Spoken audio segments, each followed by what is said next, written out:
현재 트럼프 대통령이 한국에 대한 압박에 실패를 인정하지 않고 계속해서 한국을 압박하며 굴복시키려고 하고 있습니다. 트럼프 대통령은 한국인 엔지니어들을 불법적으로 구금을 한 것도 모자라 한국에 3,500억 달러의 터무니없는 보조금을 강요했고, 이에 더해 관세 인상과 H-1B 비자에 대한 수수료를 100배로 인상하겠다는 말도 안 되는 정책을 밀어붙였는데요.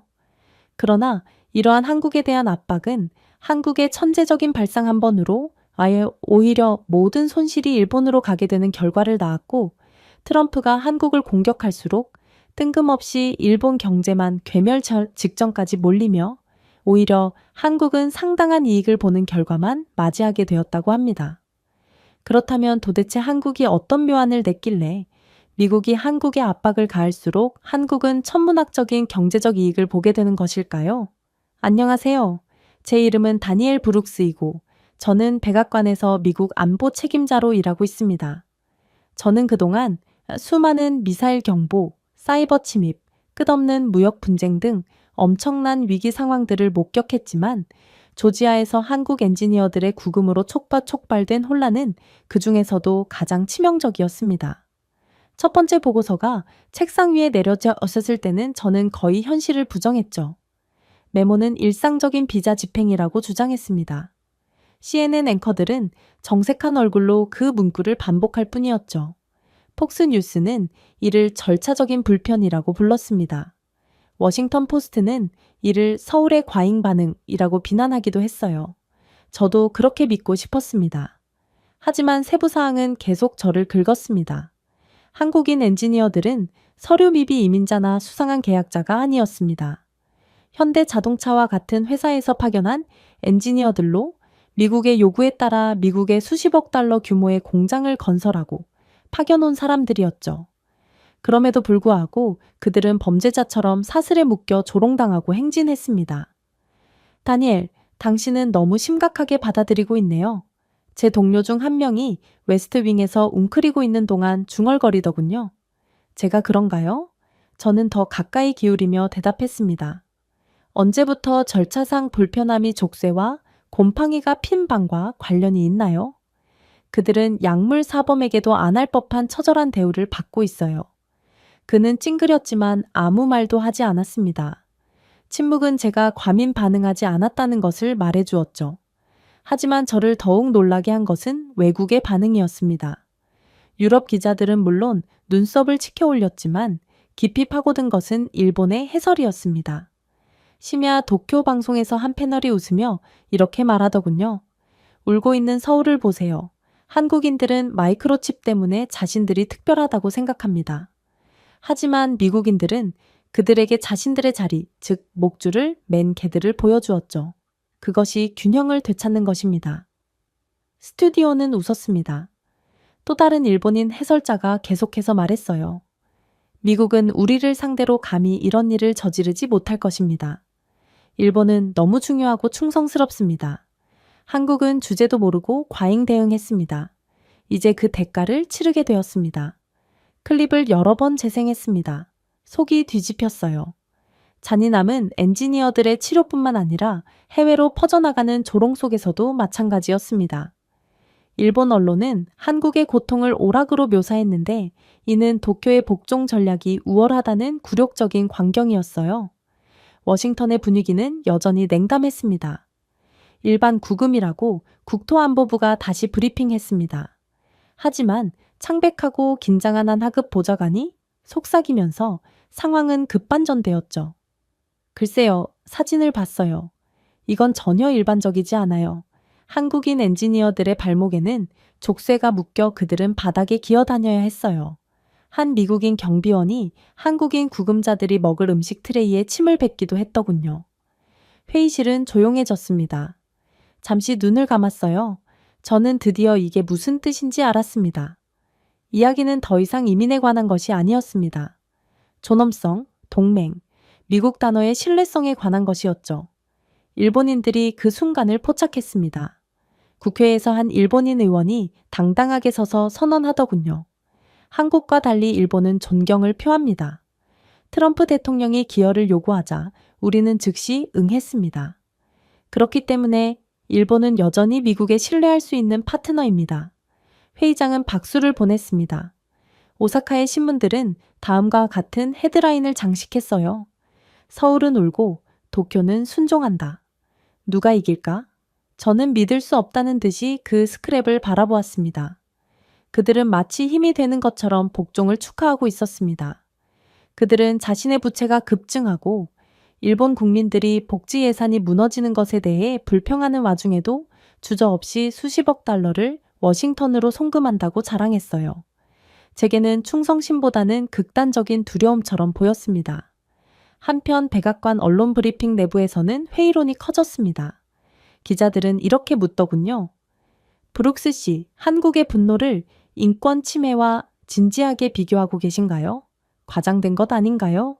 저는 조심스럽게 대답했습니다. 과장? 족쇄와 음식으로 나온 상한 콩이 과장된 것처럼 들리나요? 기자들은 낙서를 했지만 여전히 의심스러운 표정을 짓는 사람들이 많았습니다. 안개가 거치기를 거부하는 것처럼 회의론이 짙게 퍼져 있었어요. 그날 밤 저는 사무실에 앉아 채널을 돌렸습니다. 일본 네트워크는 허리를 굽힌 한국 엔지니어들의 이미지를 계속 재생하며 미국 관리들 옆에서 웃고 있는 자국의 세련된 외교관들과 대조했습니다. 그리고 한 일본인 진행자는 조롱하듯 말했죠. 한국은 저항하고 수치심을 느낍니다. 일본은 순종하고 명예를 누립니다. 명예? 웃을 뻔했어요. 언제부터 승인을 구걸하는 것이 자랑스러움의 배지였나요? 그렇게 새벽에 저는 국방부 직원들과 보안 통화에 참여했습니다.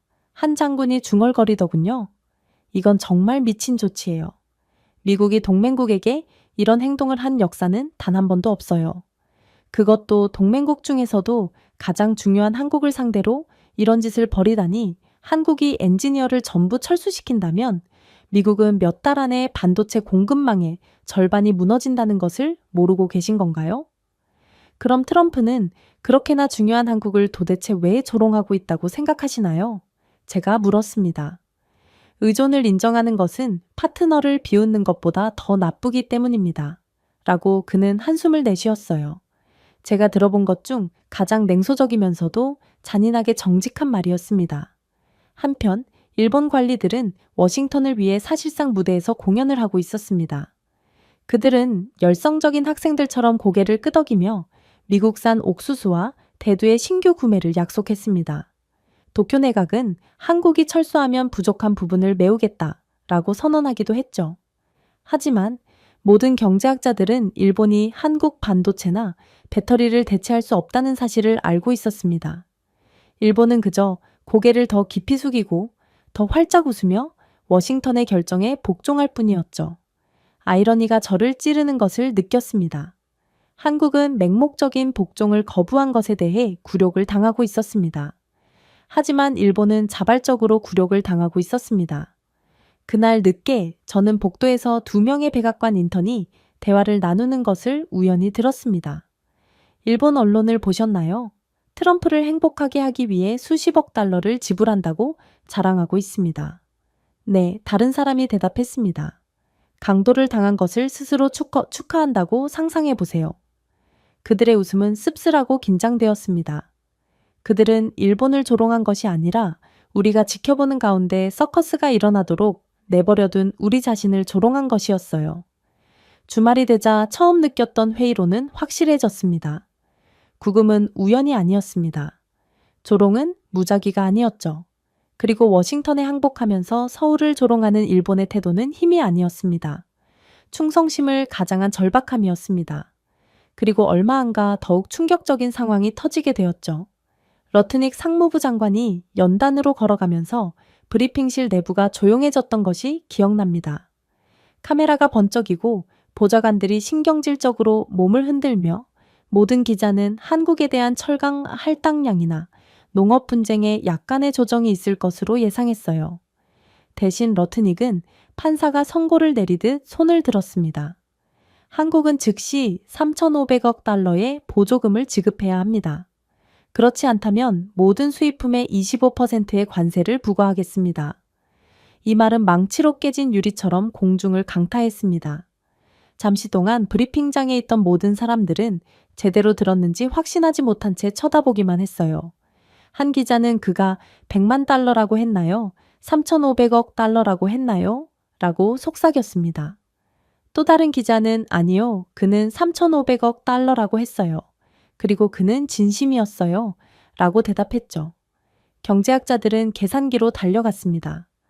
몇 분 만에 네트워크의 그 규모를 보여주는 차트가 표시되었습니다.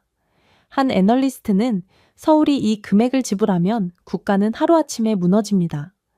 외환 보유고가 고갈되고 통화 가치가 하락하며 신용등급이 폭락할 거예요. 라고 설명했습니다.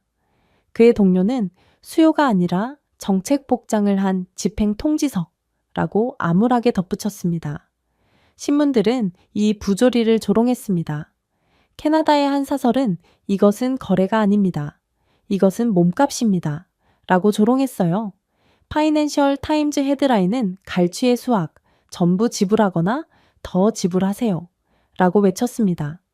심지어 미국 언론도 이러한 천문학적 숫자가 어떻게 합리적인 전략에 도움이 되는지 설명하기 위해 고군분투하며 몸부림쳤습니다. 일부 앵커들은 애국적인 회전을 시도했지만 불씨는 눈에 띄었죠. 서울에서는 즉각적인 반응이 나왔습니다. 한국의 장관들은 책상을 내리치고 의원들은 긴급회의를 요구했으며 국민들은 분노에 휩싸였습니다. 한 한국 관리는 주먹을 불끈 쥐고 우리는 거지가 아닙니다. 우리는 주체가 아닙니다. 존엄성을 팔아 생존을 사지 않겠습니다. 라고 외치더군요. 한 인터뷰에서 한국인 어머니는 자녀의 미래는 협상 카드가 아니라고 외쳤습니다. 한국 텔레비전의 경제학자들은 미국에 항복하는 것은 국가 붕괴를 촉발할 것이라고 경고했습니다. 우리가 오늘 돈을 지불한다면 국가는 파괴되고 맙니다.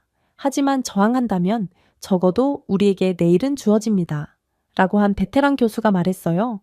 한국의 분위기는 일본과는 달리 분노하며 단호했죠. 한편 도쿄에서는 다른 극장이 열렸습니다.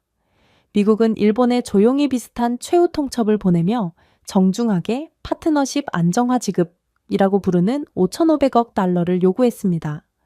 그리고 서울과 달리 도쿄는 거의 즉시 항복하더군요.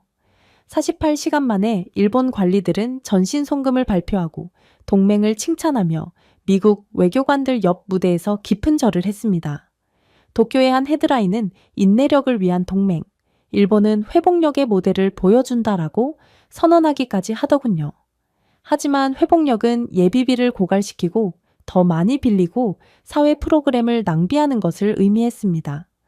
비평가들은 회복력은 항복을 뜻하는 화려한 단어일 뿐이라고 중얼거렸죠. 그러나 일본 정부는 복종이 애국심이라고 주장했습니다. 일본 해설자들이 저항하는 서울을 조롱하면서 아이러니는 더욱 깊어졌습니다. 인기 심야 패널에서 한 일본인 해설자는 한국인은 가난하기 때문에 지불을 거부합니다. 그러나 일본은 강하고 부유하기 때문에 지불하죠. 라고 비웃었습니다. 또 다른 게스트는 우리는 유연성을 보여줍니다. 한국은 고집을 부립니다. 어느 쪽이 살아남을지 맞춰보세요. 라며 비웃었어요. 일본의 웃음소리는 부채로 구매한 생존율이 여전히 감소하고 있다는 사실을 모른 채 화면에 울려 퍼졌습니다. 오사카의 한 타블로이드 헤드라인에는 이렇게 적혀 있더군요. 도쿄는 자랑스럽게, 서울은 불쌍하게 거부합니다. 저는 지정하게 터무니없는 코미디를 느끼며 웨스트윙에 앉아 이 클립을 지켜보았습니다. 파산하는 국가는 인내심으로 축하받았고 존엄성을 지키는 국가는 나약하다고 조롱받고 있다니 이건 너무도 아이러니한 상황이었죠. 물론 전 세계 언론은 위선적인 냄새를 맡았습니다. 독일 방송사들은 왜 도쿄의 항복을 규율이라고 불렀고 한국의 저항은 오만으로 낙인 찍혔는지 의문을 제기했어요. 한 프랑스 칼럼니스트는 복종하는 개는 회복력이 없다. 훈련된 개라고 썼습니다. 캐나다 라디오 진행자들은 일본은 5,500억 달러를 지불하고 충성심이라고 부릅니다. 한국은 그러한 복종을 거부했음에도 스스로 목숨을 끊었다고 부르죠. 도쿄에서는 사전이 다르게 작동할지도 모릅니다. 워싱턴에서도 보좌관들은 불안한 미소를 지었습니다. 한 사람이 저에게 속삭였습니다. 그럼 일본은 보호금을 지불하고 축하하는 건가요? 그건 마치 효율적으로 강도를 당하는 것을 스스로 축하하는 것과 같습니다. 모두가 풍자 뒤에 진실이 있다는 것을 알고 있었기 때문에 웃음은 씁쓸했어요. 서울 국회 내부에서 한 의원이 분노에 떨며 목소리를 냈습니다. 이 요구를 받아들인다면 50년간의 진전을 한 번의 서명으로 지우는 꼴이 됩니다. 거부하면 관세가 부과되지만 주권은 유지되죠. 한국은 여전히 세계 최강대국의 정면으로 맞서기를 꺼려했지만 아무튼 이들은 미국이 원하는 모든 것들을 퍼줄 호락호락한 국가가 아니었어요. 그리고 한국은 트럼프가 전혀 생각지도 못했던 제안을 해오며 저희 모두를 완전히 놀라게 했죠. 미국은 우리에게 3,500억 달러를 요구했습니다. 이건 말도 안 되는 금액이죠. 한국은 돈 대신 계약서를 건네겠습니다. 현금이 아니라 우리만이 전달할 수 있는 세계 프로젝트를 건네겠습니다. 한국의 자신감에는 근거가 있었어요. 조선, 반도체, 배터리, 에너지 인프라 등 한국의 산업은 사치품이 아니었습니다. 그것들은 현대 세계 경제의 동맥이었죠. 이를 막는 것은 피가 흐르는 것을 막는 것이었습니다. 한 고문이 화면에 수치를 올렸습니다. 현대중공업은 현재 유럽과 중동 전역에서 600억 달러 규모의 LNG 운반선 계약을 체결하고 있습니다. 대우조선해양은 북유럽 고객사들과 핵 쉐빙선 계약을 체결했죠. LG에너지솔루션은 폴란드와 인도네시아의 배터리 허브를 구축하고 있습니다. 삼성 SDI와 SK온은 유럽의 전기 모빌리티 중추를 공급하고 있습니다. 그는 잠시 멈춰서며 수치를 유지했습니다. 이러한 프로젝트의 절반이라도 방향을 바꾸거나 지연시키면 그 영향은 국경을 훨씬 넘는 산업에 타격을 줄 것입니다. 맞습니다. 한국처럼 전방위적인 기술력을 확보한 국가는 존재하지 않았고 이건 그야말로 전 세계에서 한국만이 할 수 있는 제안이었던 거였죠. 베를린에서 독일 경제학자들은 서울의 아이디어를 매료되어 분석하기 시작했습니다. 프랑크푸르터 알게마인의 차이퉁에 따르면 중도국이 시위가 아닌 공급망의 지렛대로 갈취에 저항한 것은 이번이 처음입니다. 한국은 항복을 제공하는 것이 아니라 필수 불가결한 기술에 기반한 새로운 형태의 협상을 제공하고 있습니다. 라며 감탄의 반응을 보였어요. 프랑스 텔레비전 진행자들은 밤늦게까지 토론을 벌였습니다. 한 진행자는 이것은 천재적인 일입니다. 라고 외쳤습니다. 그들은 말합니다. 우리는 돈을 지불하지 않겠지만 우리의 조건에 따라 실제로 필요한 것을 세상에 제공할 것입니다. 저는 대서양 건너편 백악관 상황실에 앉아 엇갈린 감정으로 이 보고서를 들었어요. 한 직원은 만약 한국이 미국을 떠난다면 우리 자동차 제조업체가 무너집니다. 전기차 생산이 중단되고 말 거예요. 라고 속삭였습니다. 또 다른 직원은 긴장한 듯 대답했죠. 더 나빠요. 한국산 반도체가 없으면 미국 방위산업체는 첨단 무기를 만들 수 없습니다. 사탕을 기다리는 아이들처럼 한국 칩을 기다리는 로키드 마틴을 상상해 보세요. 방은 조용해졌습니다. 모두가 그것이 사실이라는 것을 알고 있었어요. 한국의 자신감은 어려운 수학에서 비롯되었습니다. 한국산 LNG 운반선 한 척으로 유럽 3개 도시에 1년 동안 전력을 공급할 수 있는 충분한 연료를 운송할 수 있었습니다. 현대의 선박이 없으면 출하량은 정체되고 에너지 비용은 치솟으며 겨울에는 전 세계가 진동하고 말 거예요. LG에너지솔루션의 기가 팩토리 한 곳에서 연간 50억 달러 상당의 배터리를 생산했습니다. 이러한 배터리가 없었다면 포드, GM, 폭스바겐은 몇 달 만에 40%의 생산량 감축에 직면하게 되죠. 삼성 SDI에 고밀도 셀이 없다면 미국의 대규모 항공 프로젝트는 그대로 중단되고 말 것입니다. 그리고 SK온의 공급 라인이 없다면 조지아와 같은 미국주에서는 취소된 인프라의 수십억 달러의 손실이 발생하게 되겠죠. 워싱턴의 자체 분석가들은 예상치를 제시했습니다. 수치는 잔인했습니다. 한국 철수로 인한 미국 제조업 손실, 첫 해 1,200억 달러, 한국과의 파트너십 중단으로 인한 일자리 손실, 10개 주에서 9만 개, 칩 수입 중단으로 인한 잠재적 GDP 위축, 1분기에만 0.8%. 국방부 브리핑 노트는 한국산 반도체 없이는 미사일 유도 시스템이 준비 일정을 맞출 수 없습니다. 예상 운영 지연 최소 12개월. 초강대국으로서 이러한 말은 충격적이었습니다. 그만큼 미국은 한국의 기술에 전적으로 의존하고 있었고, 한국은 그러한 사실을 미국에 상기시켜 줌으로써 꿈속에 빠져있는 트럼프를 보고 현실로 돌아오라며 일침을 가한 거였거든요. 한편 도쿄에서는 아직도 상황 파악을 못한 일본인 해설자들이 조롱을 시도했습니다. 한 일본 앵커는 한국인들은 허세를 부린다 라고 비웃었어요. 그들은 미국과 대결을 할 여유가 없어요. 결국 한국은 워싱턴의 테이블로 돌아갈 것입니다. 또 다른 앵커는 일본은 진정한 회복력을 보여주고 있습니다. 우리는 돈을 지불하고 견디는 것이죠. 한국은 소리치지만 그게 과연 워싱턴까지 전달될 수 있을까요? 라고 목소리를 높였습니다. 하지만 같은 날 밤 일본 비즈니스 저널은 조용히 두려움을 보도했습니다.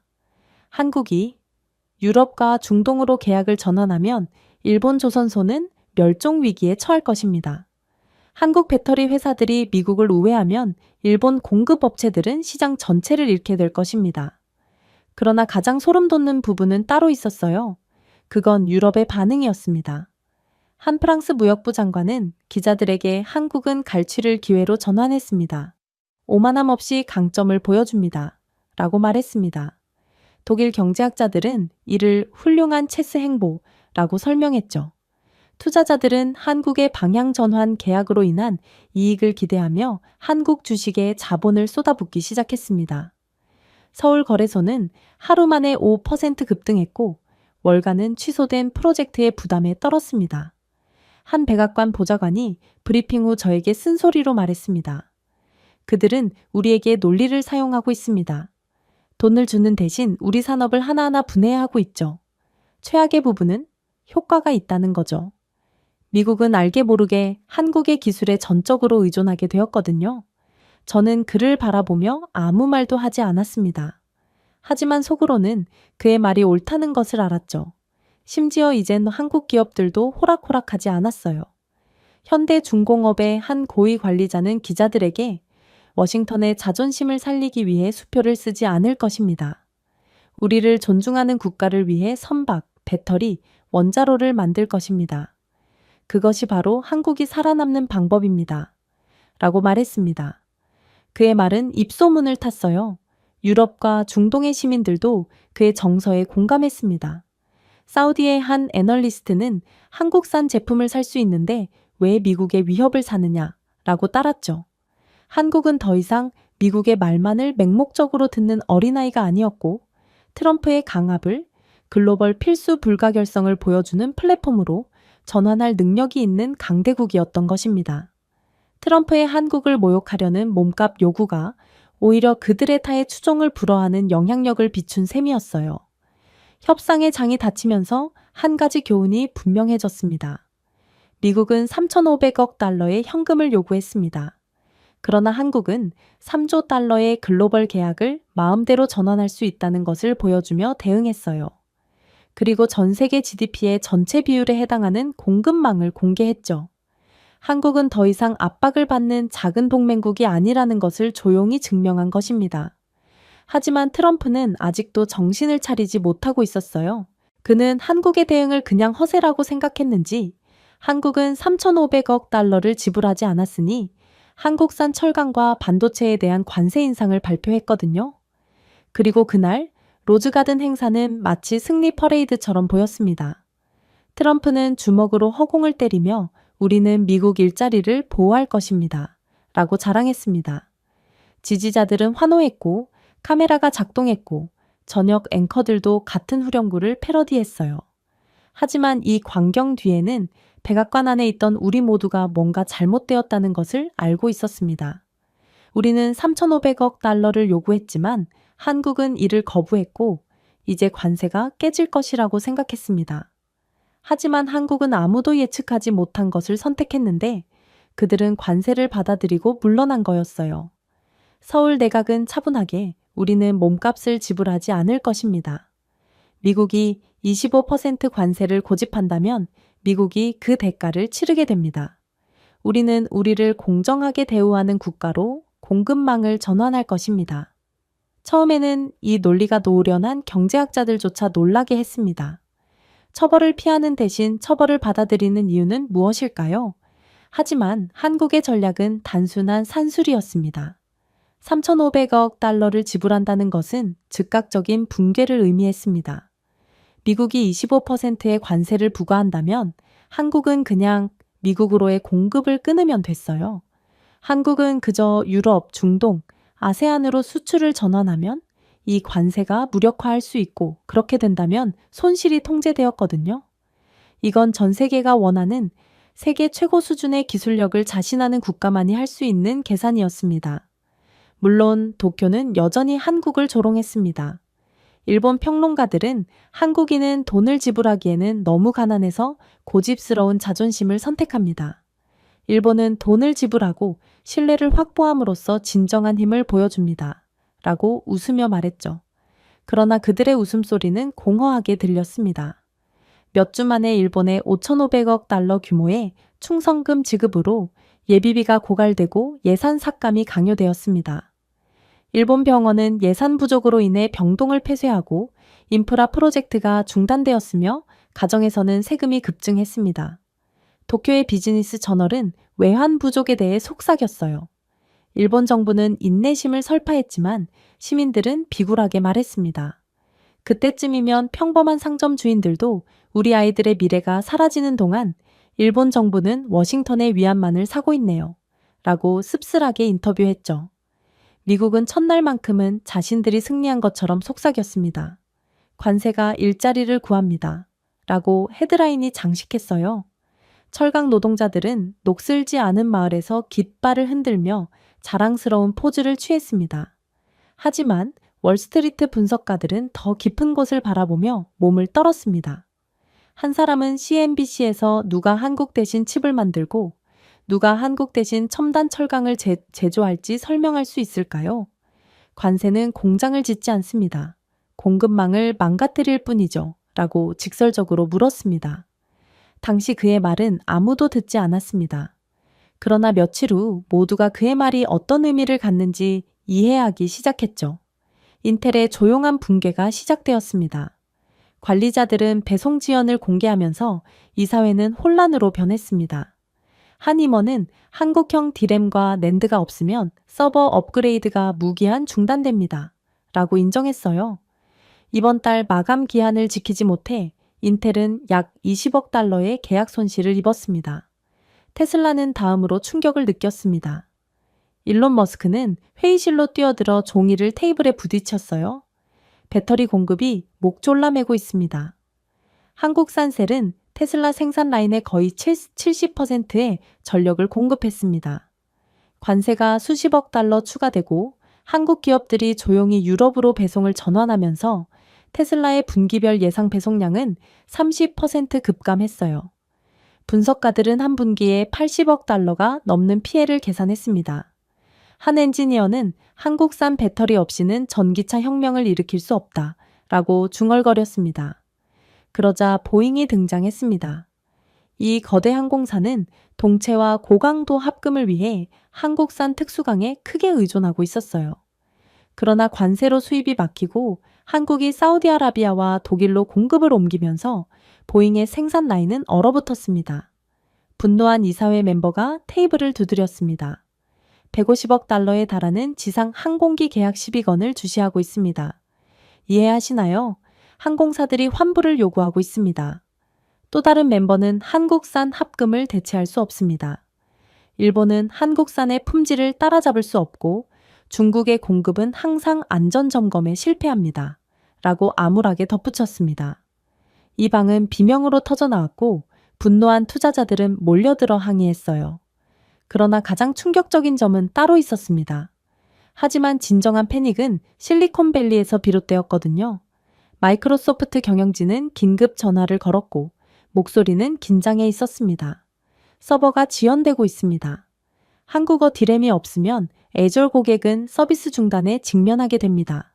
이는 질식할 지경의 손해입니다. 애플 경영진은 아이폰 생산이 20% 감소하여 약 120억 달러의 예상 매출 손실을 입었다고 비공개로 인정했습니다. 구글의 AI 센터는 모델 학습에 필수적인 고성능 랜드를 확보하지 못해 멈춰섰어요.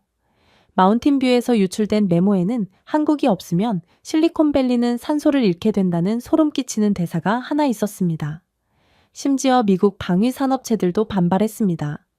레이시온과 록히드 마틴은 첨단 미사일 유도 시스템이 한국산 칩에 의존한다는 사실을 깨달았어요. 국방부 관계자는 생산 지연으로 인해 준비 태세가 12개월이나 미뤄지고 있습니다. 우리 초강대국은 한국산 기술력 앞에 무력해 보입니다. 라고 털어놓았습니다. 아이러니한 점은 보안을 강화하기 위한 관세가 오히려 보안을 약화시켰다는 점이었어요. 그러나 가장 소름 돋는 점은 따로 있었어요. 미국의 괴멸적인 손해에도 불구하고 한국은 호황을 누리고 있었기 때문입니다. 한국 수출업체들은 트럼프의 관세 인상을 받아들임으로써 미국 구매자의 가격을 인상한 후 그냥 다른 곳으로 수출을 확대했어요.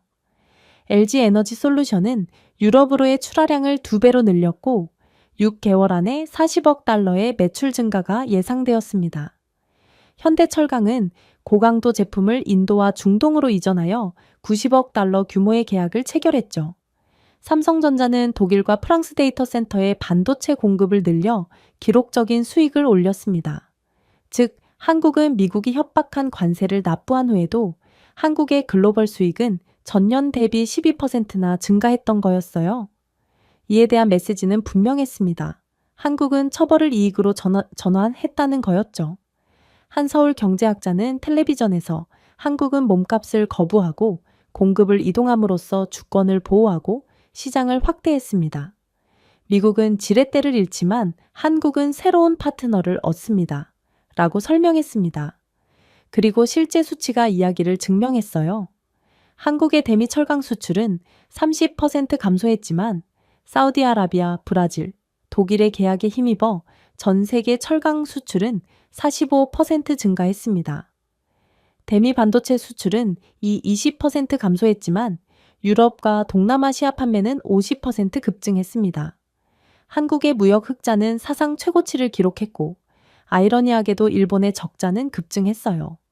특히나 미국은 이대로라면 1년 만에 거의 1,500억 달러의 제조업 생산성 손실을 입을 것으로 전망되었기에 그야말로 발등에 불 떨어진 상황이었죠. 무엇보다도 일본의 고통은 참을 수 없게 되었습니다. 5,500억 달러에 달하는 충성금으로 비축량은 고갈되었지만 일본의 주요 상품에 대한 관세는 여전히 남아 있었거든요. 일본 시민들은 더 높은 세금을 내고 임금은 정체되었으며 일본 기업들은 자원을 수입하는 데 어려움을 겪었습니다. 한 씁쓸한 일본 기자는 우리는 보호를 위해 비용을 지불하고 사슬을 받았습니다. 라고 썼습니다. 한때 조롱받았던 서울의 결정은 이제 일본과 비교하면 빛을 발했어요. 도쿄의 복종은 쇠퇴를 샀지만 서울의 저항은 번영을 산 셈이었어요. 저는 워싱턴에서 긴급하게 실리콘밸리 CEO들과 긴급 컨퍼런스 콜에 참석했습니다. 줄은 여전히 열광적인 목소리로 윙윙거렸어요. 팀 쿡의 어조는 날카로웠습니다. 우리는 한국 없이는 작동할 수 없습니다. 한국 반도체가 없으면 애플은 수십억 달러의 출혈을 일으킵니다. 구글은 구글의 서버는 매일 질식하고 있습니다. 우리의 AI 프로젝트는 계산 중에 얼어붙습니다. 아이러니는 참을 수 없었습니다. 대신 한국을 처벌하기 위해 고안된 관세가 미국의 목을 조르고 있었어요. 공장은 유유 상태가 되었고 CEO들은 분노했으며 투자자들은 도망쳤습니다. 한편 서울의 산업은 기록을 경신했습니다. 효율성, 품질, 글로벌 수요에서 비교할 수 없는 철강 및 반도체 인프라는 대체 불가능한 것으로 판명되었죠. 그리고 이렇듯 트럼프가 한국에 미국도 의존하게 만드는 강력한 기술력을 무료로 전 세계에 홍보해준 덕분에 한국은 계속해서 더 많은 계약을 이어나갈 뿐이었어요. 일본도 중국도 미국조차도 포스코 제철소나 삼성칩, 팹의 정밀도를 재현할 수 있는 나라는 없었고 결국 한국이 만드는 것은 단순한 상품이 아니라 현대 문명의 토대였다는 것이 드러났습니다. 그리고 트럼프는 이제 한국이 없다는 데서 발생한 막대한 손해를 도저히 감당하지 못하겠는지 충격적인 발표를 하기 시작했죠. 이미 일본에 대한 5,500억 달러를 압박했던 트럼프 행정부는 특별 방위, 기여금, 농산물 수입 연장, 일본을 뼛속까지 무너뜨린 새로운 재정 보증 등 더 많은 것을 요구했거든요. 이 모든 것은 일본이 너무 쉽게 굴종하며 트럼프에게 자신들이 만만하다는 인식을 심어주었기에 일어난 일이었습니다. 백악관 보좌관마저 브리핑에서 더 이상 협상이 아닙니다. 추출입니다. 라고 속삭였을 만큼 이건 너무나도 불공정했죠. 그럼에도 일본 정부는 거의 망설이지 않았습니다. 24시간 만에 일본 관리들은 미국의 요청에 대한 규정 준수를 발표하고 워싱턴에 또 다른 자금을 송금했거든요. 경제학자들은 이 수치의 숨을 헐떡였습니다. 이미 250%에 달하는 일본의 GDP 대비 부채 비율은 급등했습니다. 복지 예산은 줄어들고 사회 프로그램은 사라졌으며 엔화의 가치는 급락했어요. 일본 시민들은 물가가 상승하고 저축이 사라지고 인프라가 썩는 모습은 실시간으로 진행되고 있었습니다. 국제신문들은 이러한 일본의 굴종을 날카로운 풍자로 조롱했습니다. 뉴욕타임즈는 일본 정치인이 너무 깊은 구덩이를 파는 모습을 담은 만화를 연재했습니다. 베를린 방송사들은 도쿄는 회복력이라고 부르지만 세계는 항복이라고 부릅니다. 라고 씁쓸하게 웃었죠. 오사카와 도쿄의 거리에서는 비통함이 복종을 대체했습니다. 소상공인들은 세금 인상에 대해 불평했고 학부모들은 학교 예산 축소에 대해 걱정했으며 병원은 비용 절감을 위해 직원을 감축했습니다. 한 일본 시민은 텔레비전에서 우리는 워싱턴에 돈을 주고 국민을 굶긴다 라고 중얼거렸어요. 그러나 정부는 수능이 지혜라고 주장했습니다. 총리 연설에서는 동맹에는 희생이 필요하다야 라고 반복했죠. 그러나 시민들은 희생이 노예가 되었다는 진실을 알고 있었고 워싱턴은 끝없이 요구했습니다. 한편 역시나 서울의 분위기는 매우 달랐습니다. 몸값 지불을 거부했던 한국은 이제 전 세계적으로 문이 열렸습니다. 신뢰할 수 있는 공급 업체를 확보하기 위해 필사적인 나토 파트너들로부터 계약이 유입되었어요. 한화 에어로스페이스는 동유럽 군대와 100억 달러 규모의 K9 자주포 격추기 계약을 체결했습니다. 현대중공업은 120억 달러 규모의 해군 구축함을 중동에 인도했죠. 대우조선은 호주 및 인도네시아와 잠수함 계약을 체결했다고 발표했습니다. 한 회계연도 내 방위 및 조선 수주는 총 30% 가까이 증가했습니다. 미 국방부 회의에서 한 장군은 한국 방위산업체를 잃으면 함대 일정이 무너진다 라고 으르렁거렸어요. 또 다른 장군은 우리 조선소는 현대의 효율성을 대체할 수 없습니다. 한국이 만든 구축함의 비용은 40% 더 저렴하고 수명은 20% 더 오래 갑니다. 라고 인정했죠. 아이러니는 잔인했습니다. 한국을 처벌하려는 미국의 시도는 해외에서 한국의 기술을 더 탐나게 만들었을 뿐입니다. 유럽 분석가들은 미국이 그들을 밀어내면 나토는 그들을 열렬히 받아들일 것이라고 속삭였죠. 수치는 대조를 더욱 극명하게 그렸습니다. 일본은 트럼프의 협박이 시작된 직후 외환 보유액과 신규 부채를 거의 7천억 달러나 잃었습니다. 반면에 한국은 신규 방위 및 조선 수주에서 500억 달러 이상의 이익을 얻었죠. 한국의 해군 함정 수출은 35% 증가했고 일본 조선소는 18% 감소했어요. 트럼프의 한국 기술 홍보는 한국의 경쟁자마저 전부 사라지게 하는 효과를 낳은 것입니다. 덕분에 한국의 방위산업 수출은 트럼프의 협박 이전에는 세계 8위를 기록했지만 몇 달 만에 4위에 오르며 오랜 기간 쌓아온 공급 업체를 앞지를 수 있었어요. 한국은 위기를 오히려 기회로 만든 거였죠. 당연히 미국 기업들의 손해는 매우 막심했죠. 보잉은 한국산 특수강이 공급에서 사라지면서 계약이 무너졌습니다. 레이시오는 한국산 칩이 없다는 이유 하나만으로 미사일 프로젝트를 12개월 연기했죠. 마이크로소프트는 한국산 메모리 출하량이 유럽으로 경로를 변경하면서 애저 확장팩을 동결했습니다. 무기한 동결했죠. 한시 이 오는 통화에서 한국은 선택사항이 아닙니다. 라고 분노했습니다. 그들은 산소입니다. 그것이 없으면 질식할 수 있습니다. 도쿄에서는 서서히 부정이 굴욕으로 바뀌기 시작했어요. 정부의 충성스러운 신문도 더 이상 붕괴를 숨길 수 없었습니다. 한 헤드라인에는 우리는 돈을 지불하고 미국은 번영한다 라는 글이 적혀 있었습니다. 또 다른 헤드라인에는 일본이 스스로 쇠퇴에 자금을 지원했나요? 라고 직설적으로 물었습니다. 시민들은 한국 군함이 당당하게 진수하는 밈을 온라인에 공유했고 일본 관리들은 힘없이 고개를 숙였어요. 그야말로 한국의 전략은 천재처럼 보였습니다. 관세 인상을 수용하면서도 공급을 전환함으로써 한국은 금융 붕괴를 피할 수 있었습니다. 몸값을 거부함으로써 존엄성을 유지했죠. 국방과 조선 분야에서 세계 최고 수준의 기술을 활용하여 미국의 실수와 일본의 항복으로 개방된 시장을 점령했습니다. 그리고 전 세계가 한국에 주목했어요. 프랑스 국방부 장관은 한국은 품질, 속도, 비용 효율성을 누구도 따라올 수 없다라고 선언했습니다. 독일 총리는 그들의 조선은 단순한 산업이 아니라 글로벌 안보를 위한 인프라라고 덧붙였어요. 사실 일본이 한국처럼 자신감을 내보였다면 일본은 한국과는 완전히 다른 결과를 냈을 것입니다.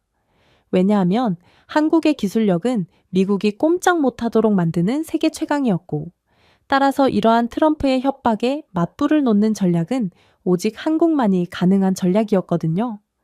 일단 한국의 기술 인프라만 봐도 그렇습니다. 포스코의 제철소는 잠수함과 항공모함에 매우 중요한 내구성 면에서 타의 추종을 불허하는 합금을 생산했거든요. 현대의 조선소는 자동화 기능을 갖춘 선박을 건조하여 비용을 30% 절감할 수 있었습니다. 한화의 자주포 시스템은 매우 발전하여 전자제품을 통합하여 나토 장교들마저도 한국 제품이 미국 제품보다 우수하다고 속삭일 정도였습니다. 정밀 철강, 최첨단 전자제품, 글로벌 배송 신뢰라는 이 조합을 대체할 수 있는 국가는 없었습니다. 중국은 품질 문제로 늘 실패했어요. 일본은 기술은 있었지만 독립성이 부족했습니다. 미국은 야망은 있었지만 효율성은 없었습니다. 한국만이 모든 것을 제공했죠. 결국 시간이 지나면서 전 세계 여론은 결정적으로 바뀌었습니다. 워싱턴은 무모해 보였고 도쿄는 순종적인 모습이었지만 서울은 빛났습니다. 유럽 시민들은 인프라를 구축하는 한국 건설 업체들을 응원했어요. 중동 정부들은 한국의 신뢰성을 높이 평가했습니다. 아프리카 국가들은 한국 철강 회사들을 초청해 철도를 건설했습니다. 그리고 미국은 일본의 자본을 빨아들여도 도저히 손해를 메꾸지 못하자 트럼프는 또다시 미친 선택을 했죠. 트럼프 대통령이 새로운 선언문에 서명하자 브리핑룸은 카메라로 가득 찼습니다. 우리는 특정 전문직 종사자를 대상으로 하는 H-1B 비자 수수료를 $1,000에서 $10만 달러로 인상합니다. 오늘부터 미국 일자리는 보호될 것입니다. 더 이상 값싼 외국 노동력은 없습니다. 지지자들은 함성을 지르고 깃발을 흔들었고 상무부 장관은 그의 옆에서 자랑스럽게 고개를 끄덕였습니다. 저는 처음에 이건 그냥 정치쇼이고 딱히 신경 쓸 필요가 없다고 생각했어요. 하지만 몇 시간 만에 전 세계는 이것이 훨씬 더 큰일이라는 것을 깨달았어요. 이것은 단순한 행정적 조정이 아니었습니다. 이 지진은 미국 기술 생태계의 근간을 뒤흔든 지진이었습니다. 상황실 안에서 보좌관들이 서류와 휴대폰을 들고 분주하게 움직였습니다. 한 직원이 저에게 속삭이더군요. 이게 진짜라면 미국의 모든 거대 기술 기업이 패닉 모드에 들어갔을 거예요. 또 다른 직원은 이미 그래요. 시스코 사무실에서 전화를 받았어요. 벵갈루루에 있는 H-1B 엔지니어들에게 돌아오지 말라고 했어요. 위험이 너무 높아요. 혼란은 빠르게 확산되었습니다. 수수료가 연간이었나요? 직원당 비용이었나요? 상무부 장관은 연간 부담이 될 것이라고 암시했던 것이 기억났고 결국 미국 기업들은 비명을 질렀습니다. 미국은 분명 한국을 압박하기 위해 이러한 비자 요금에 대한 100배 이상을 발표했지만 이건 아무리 봐도 도끼로 제 발등을 찍은 꼴이었거든요. 자정이 되자 오라클, IBM, 대래 경영진은 미친 듯이 화상회의를 열었습니다. 이게 무슨 뜻인지 이해하시나요? 라고 한 IBM 매니저가 외쳤습니다. 직원을 새로 채용할 때마다 급여를 지급하기 전에 $10만 달러의 비용이 듭니다. 이는 채용 예산을 즉시 파괴하는 것입니다. 오라클의 한 임원은 올해 2,000명의 신규 AI 엔지니어가 필요합니다. 미국인 엔지니어만으로는 숫자를 채우기가 턱없이 부족해요. 수수료만 2억 달러가 들 테죠. 불가능합니다. 라고 덧붙였습니다. 모든 이사회는 패닉에 휩싸였어요. 주주들은 주식을 처분했습니다. 기술 포럼은 믿기지 않는다는 반응으로 떠들썩했죠. 반발은 빠르게 일어났습니다. 뉴욕타임스는 사설에서 지금은 미국이 세계 최고의 두뇌를 거부하는 순간이라고 맹비난했습니다. 워싱턴 포스트는 행정부의 혼란을 혁신을 대가로 한 포퓰리즘이라고 조롱했습니다. 블룸버그는 톤다마 투자자들에게 직설적으로 경고했어요. 캐나다, 유럽, 한국으로의 자본 유출을 예상하세요. 보수 언론도 어려움을 겪었습니다. 폭스뉴스 앵커들은 일자리 보호라는 아이디어에 환호했지만 같은 방송의 경제학자들은 이 정책은 서류 작업으로 실리콘밸리의 목을 조르는 것처럼 보인다 라고 인정했어요. 국제 동맹국들은 시간을 낭비하지 않았습니다. 독일은 4주 안에 AI 연구원을 처리하겠다고 약속하며 가속 과학자 비자를 발표했어요. 프랑스는 파리로 이주한 반도체 엔지니어들을 위해 세금 공유일을 선포했습니다. 캐나다와 호주는 패스트트랙 프로그램을 확대했죠. 하지만 한국은 가장 빠르게 움직였습니다. 서울은 반도체, 생명공학, AI, 사이버 방위 분야의 고급 학위 소지자에게 60일 이내에 거주 승인을 보장하는 글로벌 이노베이션 비자를 공개했거든요. 메시지는 분명했습니다. 미국이 문을 닫는다면 한국은 문을 활짝 열 것입니다. 처음에는 회의론이 여전했습니다. 일부 분석가들은 한국이 진정으로 허브로서 경쟁할 수 있을까요? 인구는 적고 시장은 제한적입니다. 라고 물었습니다. 하지만 한국 관계자들은 자신감 있게 미소를 지었어요. 한 차관은 텔레비전 토론에서 우리 기업이 가장 클 필요는 없습니다. 최고가 필요합니다. 삼성, SK하이닉스, 현대는 이미 핵심 기술을 지배하고 있습니다. 이 조치는 글로벌 연구진을 영입하여 가속화할 수 있는 도구를 제공하게 되겠죠. 그리고 실제로 한국이 이러한 새로운 정책을 공개하자마자 반응은 즉각적이었어요. 미국 입국이 막히거나 어려워진 고급 엔지니어들로부터 엄청난 비자 청원이 들어왔거든요. 그중에는 인도의 반도체 전문가, 유럽의 AI 연구원, 이스라엘의 생명공학 전문가 등이 포함되었습니다. 돈을 주고도 못 데려가는 고급 인재들이 한국의 기술 발전을 위해 몰려든 거였죠. 이로 인한 한국의 경제 수치는 낙관론자들에게도 충격을 주었습니다. 삼성전자는 새로운 외국인 연구원들이 1년 안에 R&D 역량을 15% 늘릴 것으로 예상했습니다. SK하이닉스는 인재 유입 덕분에 디램 분야의 글로벌 시장 점유율이 45%에서 55%로 상승할 수 있다며 야심찬 확장을 발표했죠. 현대의 AI 기반 자율사업부는 프로젝트 일정이 20% 빨라질 것으로 예상했습니다. 이 모든 것은 미국이 스스로 벽을 허물기로 결정했기 때문에 일어났습니다. 트럼프는 한국을 압박하려고 했지만 오히려 한국에 날개를 달아준 셈이었어요. 당연히 한국 기업들이 잘 나갈수록 미국 기업들은 피를 흘렸습니다. 오라클은 하이데라바드의 AI 전문가들이 새로운 수수료에 따른 이전을 거부하자 40억 달러 상당의 프로젝트 지원을 발표했습니다. IBM은 약 700개의 일자리가 발생한 것으로 추정되는 양자 컴퓨팅 연구소 확장을 취소했죠. 델은 유럽에서 데이터 센터 계약을 완료하는 데 어려움을 겪으며 20억 달러에 가까운 매출 손실을 입었습니다. 퀄컴은 엔지니어들이 이천에 있는 한국의 반도체 밸리로 방향을 틀어 미국 칩 설계가 뒤처지는 것을 무기력하게 지켜볼 수밖에 없었죠. HP와 시스코는 심각한 비자 불확실성을 이유로 채용 전망치를 40% 낮췄습니다. 월스트리트는 미국 기술 기업들이 첫 해에만 거의 800억 달러의 기회를 잃었다고 계산했어요. 결국 IBM 이사회는 회의 도중 분노를 표출했습니다. 트럼프는 일자리를 보호한다고 주장합니다. 대신 그는 미국의 인재를 경쟁자의 품에 안기려 합니다. 한국은 우리가 거부한 사람들과 함께 실험실을 짓고 있습니다. 도대체 이 나라에 어떻게 맞서야 할까요? 그 후의 침묵은 귀를 먹먹하게 만들었어요. 모두가 그의 말이 옳다는 것을 알고 있었거든요. 글로벌 미디어는 계속 쌓였습니다. 파이낸셜 타임스는 미국은 두뇌를 처벌합니다. 한국은 그들에게 보상합니다. 어느 쪽이 번영할지 맞춰보세요. 라고 썼습니다. 가디언은 트럼프가 방금 한국에 골든 티켓을 건넸다. 라고 선언했죠. 한 캐나다 앵커는 챔피언십 경기 전에 라이벌에게 최고의 선수를 주는 것과 같다. 라고 농담을 던졌습니다. 유럽 경제학자들은 서울의 창의성을 칭찬했습니다. 한 독일 교수는 그들은 워싱턴의 벽을 환영 매트로 만들었습니다. 라고 말했습니다. 한국 전략의 빛은 숫자에 달려 있습니다.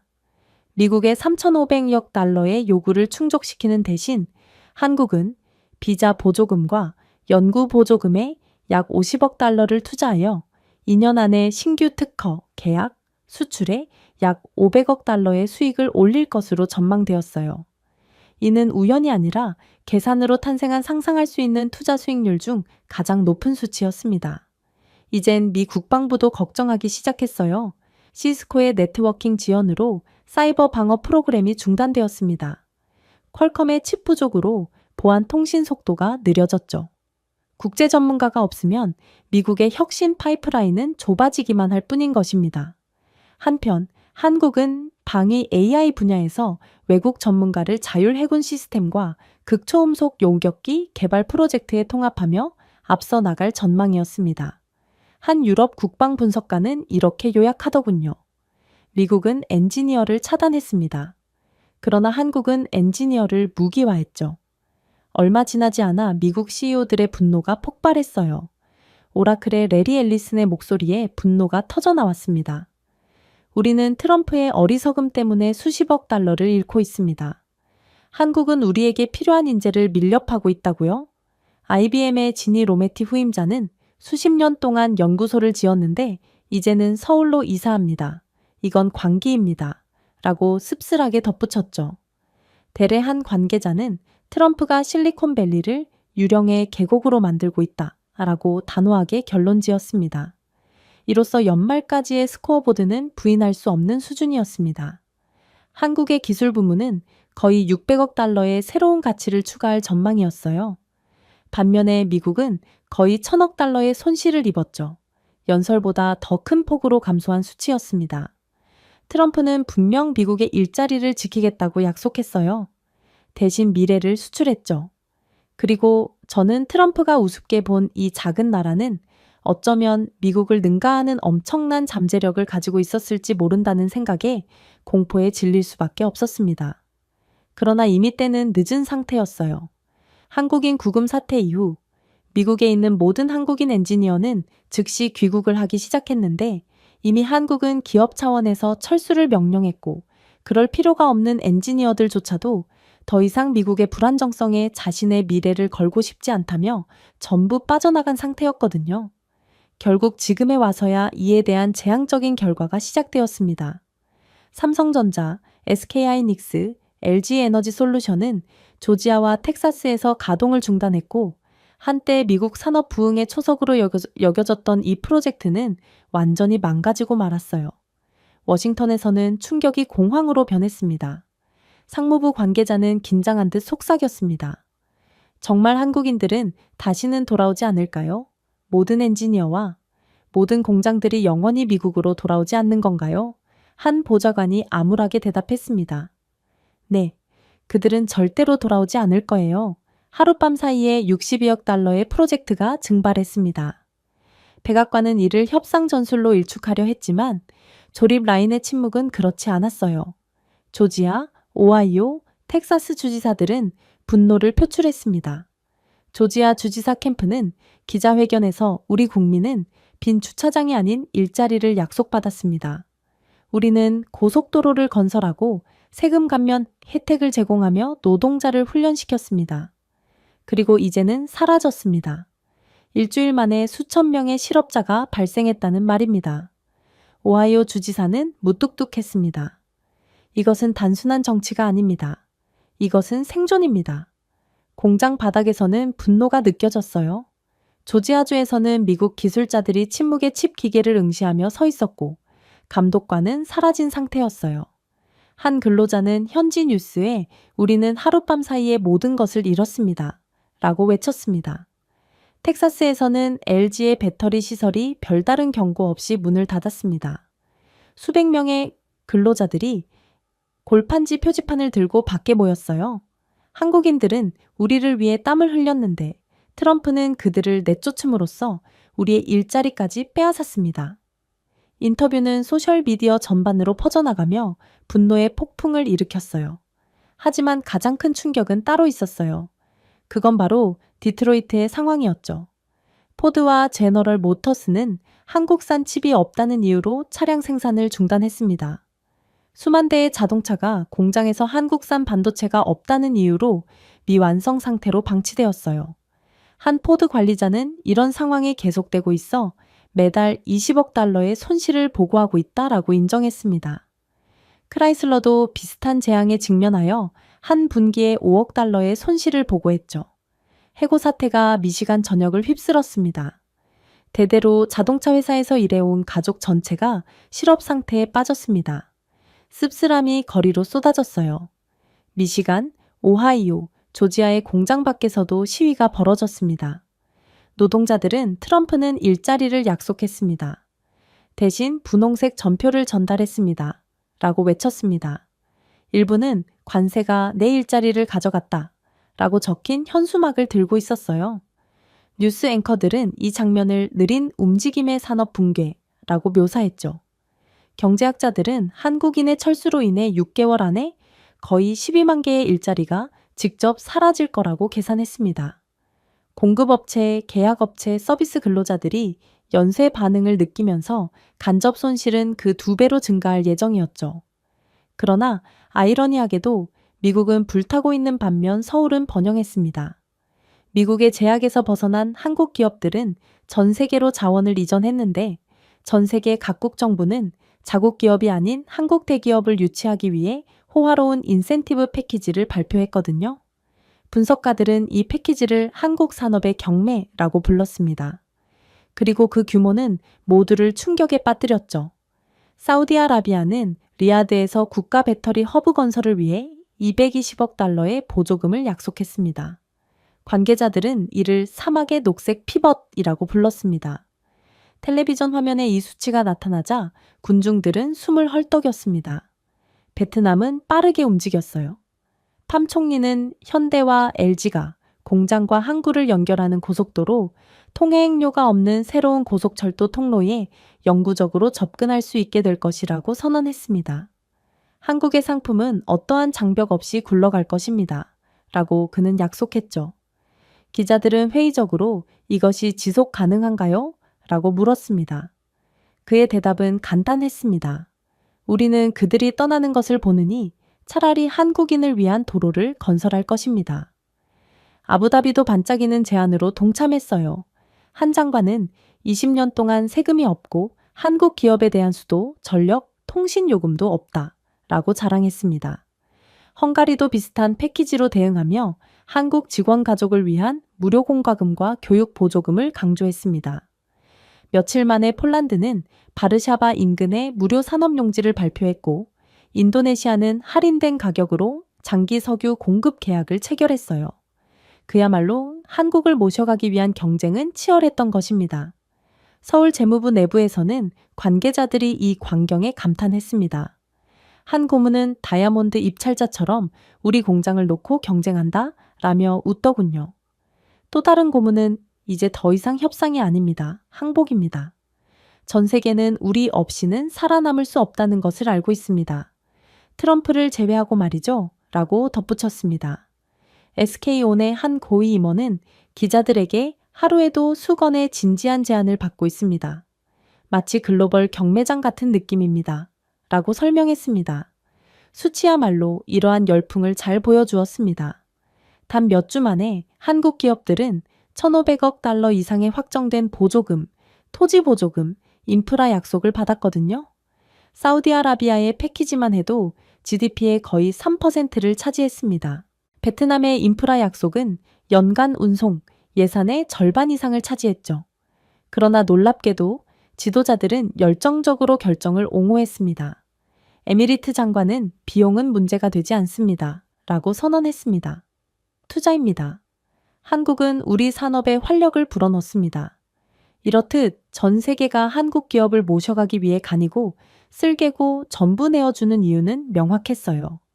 그건 한국의 다른 누구도 복제할 수 없는 기술력에서 비롯되었죠.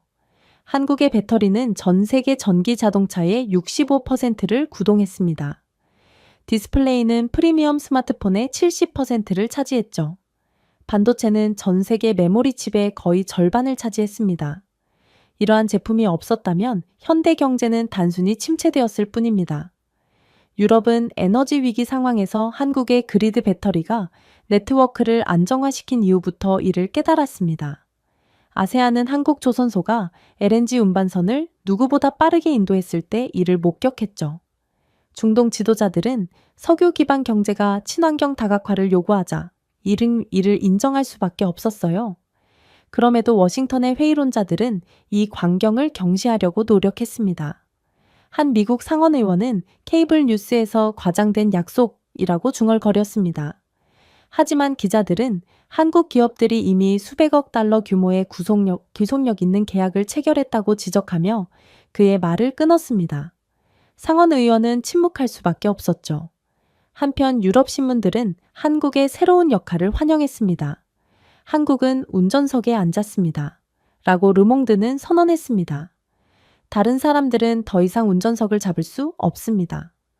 경제적 영향은 엄청났습니다. 한국 기업들은 유리한 조건에서 일부 공장을 해외로 이전함으로써 생산 비용을 12% 절감할 수 있을 것으로 전망되었습니다.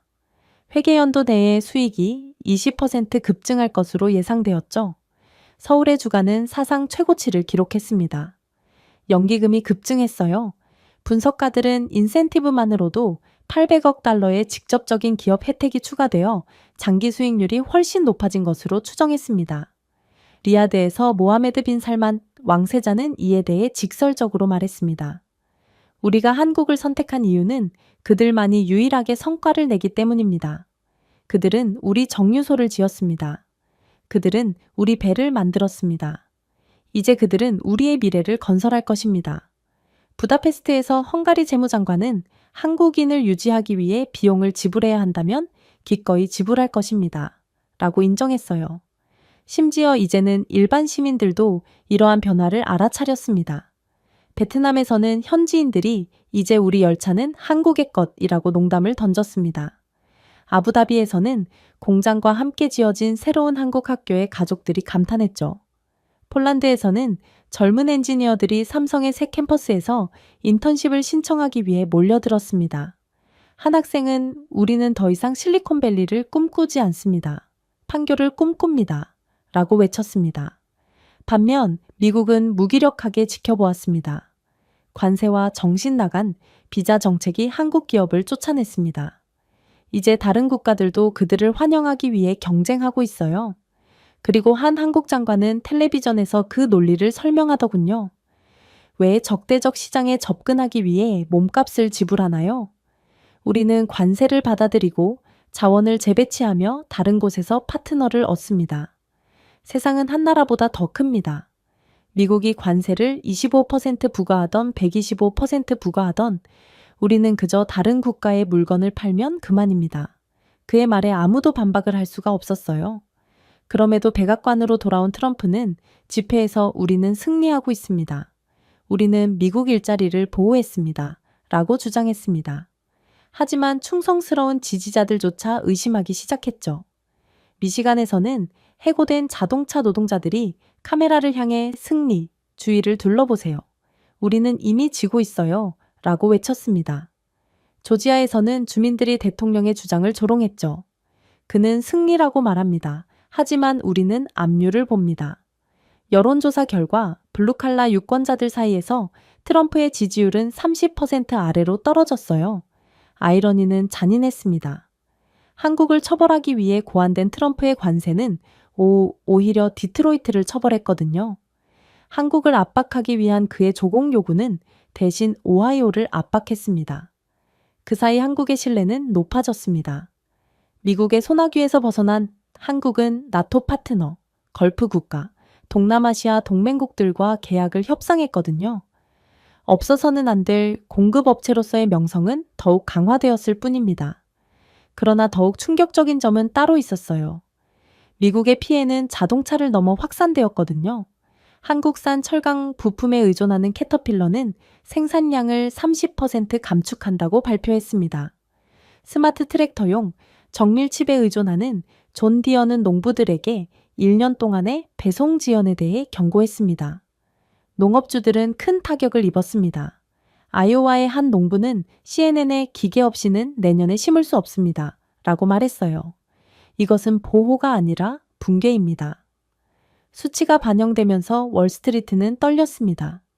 취소된 한국 프로젝트 자동차 가동 중단, 철강 부족으로 인한 손실을 합치면 1년 만에 1,500억 달러가 넘을 것으로 계산되었거든요. 결국 주식 시장은 하락하고 은퇴 자금은 줄어들었으며 투자자들은 도망쳤습니다. 한편 한국의 무역 흑자는 방향 전환된 수출에 힘입어 사상 최고치를 기록했습니다. 서울의 환율은 급등하고 외국인 투자가 쏟아졌으며 미국의 비자 혼란을 피해 글로벌 엔지니어들로 가득 찬 새로운 연구소가 문을 열었습니다. 유럽 분석가들은 한국의 우수성을 칭찬했어요. 한 프랑스 경제학자는 굴욕을 지렛대로 바꿨습니다. 라고 말했습니다. 한 독일 평론가는 워싱턴은 벽을 세웠습니다. 서울은 다리를 세웠습니다. 라고 농담을 던졌죠. 한편 미국의 인명 피해는 무시할 수 없을 정도로 커졌습니다. 미시간주에서는 실업수당이 넘쳐났습니다. 가족들은 주택, 저축, 건강보험을 잃었죠. 시위는 파업으로 번졌습니다. 한 해고 노동자는 우리는 한국의 자동차를 만들며 가족을 부양했습니다. 라고 외쳤어요. 한때 충성스러웠던 트럼프 지지자들조차도 그의 리더십에 의문을 제기하기 시작한 것입니다. 이대로라면 트럼프의 대통령 자리뿐만 아니라 정치 생명까지 위협받을 정도였죠. 그러나 소름 돋는 점은 따로 있었어요. 한국은 멈출 기미를 보이지 않았기 때문이었습니다. 브뤼셀은 200억 달러 규모의 반도체 계약을 체결했습니다. 리야드는 150억 달러 규모의 한국 그린 수소 인프라를 계약했죠. 자카르타는 50억 달러 상당의 방위 전자제품을 구매했습니다. 도대체 왜 미국이 죽을 쓸 때 오히려 한국만 웃을 수 있었을까요? 그 빛은 한국의 독보적인 기술 기반에 있었습니다. 반도체 로직칩, 메모리 모듈, 첨단 센서가 현대 산업의 혈류를 형성했습니다. 한국 기업들은 3나노미터 이하의 노드를 제어했고 다른 어떤 나라도 신뢰성 있게 대량 생산할 수 없는 기술을 개발했습니다. 스페이스X는 이 격차를 가장 먼저 발견했어요. 한국산 복합 소재와 마이크로 컨트롤러가 사라지면서 로켓 프로그램이 중단되었거든요. 일론 머스크는 긴장된 이사회 회의에서 뇌가 빠지면 로켓을 발사할 수 없다 라고 외친 것으로 알려졌습니다. 테슬라 에너지도 비슷한 굴욕을 겪었습니다. 네바다주의 태양광 저장 프로젝트는 한국산 배터리 모듈이 사라지면서 무너졌습니다. 이 모듈이 없으면 단위 효율이 20% 떨어지고 손실액은 18억 달러에 달하며 마감 기한은 증발했죠. 주주들은 한국 셀을 구할 수 없는데 왜 기가 팩토리를 만들었을까? 라고 씁쓸하게 물었습니다.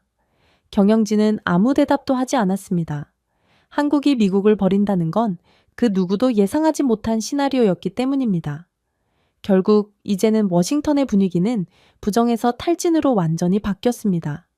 텔레비전 앵커들은 더 이상 관세나 승리에 대해 외치지 않았어요. 대신 붕괴에 대해 속삭일 뿐이었죠. 한 기자는 황금 시간대에 미국은 일자리, 동맹국, 신뢰를 잃었습니다. 라고 한숨을 내쉬었습니다.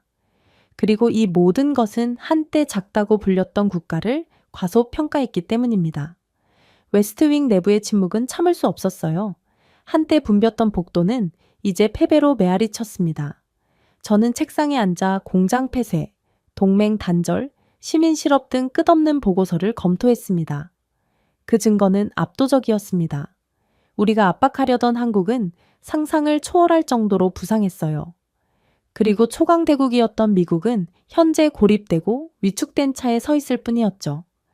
그러나 트럼프는 여전히 집회를 둘러보고 주먹을 불끈 쥐고 목소리를 높였습니다. 우리는 반격할 것입니다. 미국은 누구에게도 고개를 숙이지 않습니다. 그의 지지자들은 이제 더는 그의 연설에 환호하지 않았어요. 왜냐하면 한때 트럼프를 믿었던 그들은 이제 일자리, 집, 보안을 잃었습니다. 그들은 트럼프의 구호는 비어있다는 것을 알게 되었어요. 여론조사 결과 트럼프가 입을 열 때마다 지지율이 하락해 이제는 25% 미만으로 떨어진 것으로 조사되었습니다.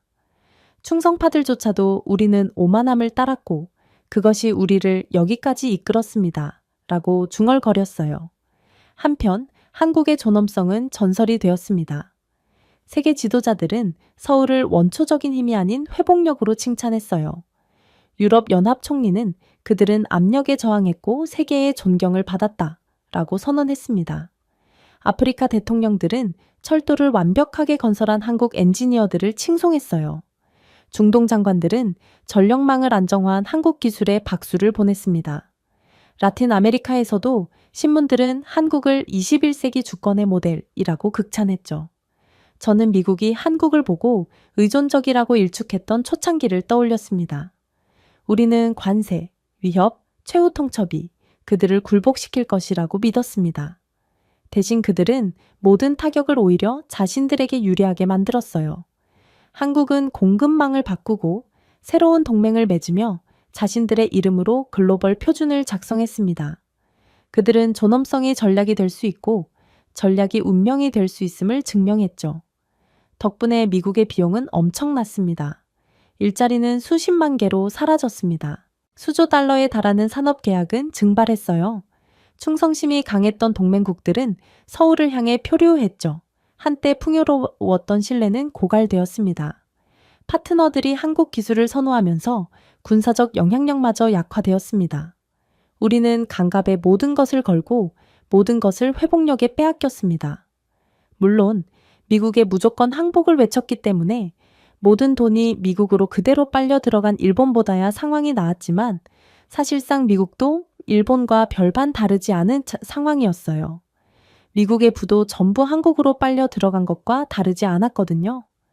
트럼프는 한국에 대한 공격에 완전히 실패했고 이제 이러한 오만함의 상징이 되었습니다. 한때 지배력과 관련이 있었던 트럼프의 이름은 이제 경고의 의미로 울려 퍼졌죠. 평론가들은 그를 허위의 기념비라고 불렀습니다. 유럽 만화는 관세라는 이름이 붙은 무너진 무대에 홀로 서 있는 트럼프를 조롱했습니다. 미국에서도 시위대는 다음과 같이 적힌 팻말을 들고 시위를 벌였어요. 성과 없는 자존심은 파멸을 가져옵니다. 하지만 아이러니는 피할 수 없었습니다. 우리는 단순히 한국을 무너뜨리는 데 실패한 것이 아니라 그들이 없어서는 안 될 존재임을 증명했습니다. 모든 제재는 오히려 한국의 세계적인 가치를 확인할 뿐이었어요. 모든 관세는 한국의 대체 불가능성을 드러냈습니다. 모든 모욕은 그들의 위상을 증폭시켰습니다. 그리고 먼지가 가라앉자 진실은 부인할 수 없게 되었습니다. 사적인 순간에 저는 체념에 잠긴 채 큰 소리로 속삭였습니다. 미국은 한국이 미국을 필요로 하는 것보다 훨씬 더 필요합니다. 자백은 평결처럼 공중에 떠 있었습니다. 그것은 약점이 아니라 명확성이었습니다. 한국은 진정한 힘의 의미를 보여주었어요. 강압이 아니었고 오만이 아니라 회복력, 창의력, 존엄성이었습니다. 제가 좌절한 채 백악관 브리핑룸을 마지막으로 떠날 때 한 유럽 신문의 말이 머릿속에 떠올랐어요. 진정한 힘은 결코 위협에 있지 않습니다. 그것은 회복력에 있습니다. 그리고 아마도 그게 마지막 아이러니라고 생각했습니다. 우리는 지배하려고 노력했습니다. 그러나 한국은 그저 오직 우뚝 서려고 했어요. 결국 세상은 우리가 아닌 그들에게 왕관을 넘겨주었습니다. 제가 준비해온 내용은 여기까지입니다. 끝까지 시청해 주셔서 진심으로 감사드리며 여러분들의 구독과 좋아요, 알림 설정은 영상 제작에 큰 힘이 됩니다. 이상 세모튜브였습니다.